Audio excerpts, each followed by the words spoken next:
अगर एक बच्चे को आप ये कहकर एडमिशन नहीं देते कि आपका धर्म XYZ है, ये इस देश के लिए दुर्भाग्यपूर्ण बात है। कॉन्स्टिट्यूशन हम सबको अधिकार देता है कि अपने धर्म पे हम चलें।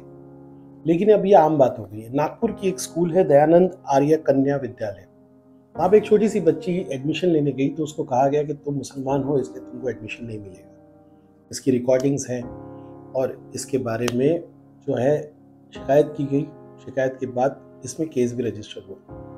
मैं जो कहना चाहता हूँ वो ये है कि छोटी-सी बच्ची को अगर ये पता चलता है कि उसको एडमिशन डिनाई किया जाता है धर्म के आधार पे, तो परमानेंटली उसके दिमाग में ये बात बैठ सकती है। और ऐसे कई केसेस आज आम हो गए कि अगर आप दाढ़ी टोपी पहने हुए हैं, आपने स्कार्फ पहना हुआ है, तो आपको जॉब में डिस्क्रिमिनेशन होगा, एजुकेशन में डिस्क्रिमिनेशन होगा। ये बात सरकार को ध्यान में रखनी चाहिए और मैंने सम्मानीय मुख्यमंत्री श्री देवेंद्र फडणवीस जी से कहा है कि अब एक कानून बनाने की ज़रूरत हो गई है। जिस तरह से सोशल जस्टिस हमारे दलित भाइयों को दिया गया, उनके खिलाफ जो डिस्क्रिमिनेशन होता है उसके लिए सख्त कानून बनाया गया, वैसा ही कानून अब माइनॉरिटीज़ के खिलाफ डिस्क्रिमिनेशन के लिए बनाना बहुत ज़रूरी हो गया। आप बिजनेस नहीं कर सकते अगर आप मुसलमान हैं, आपको जॉब नहीं मिलेगी, ट्रैवल में दिक्कत होने लगी है। ये सब बातों पर ध्यान सरकार ने लेनी चाहिए और ये नफरत फैलाने का नतीजा है, ये हमारे देश के लिए सही नहीं है।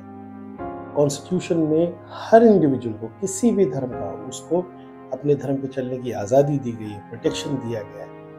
लेकिन सरकार अब फेल हो रही है अपने कर्तव्य को निभाने में।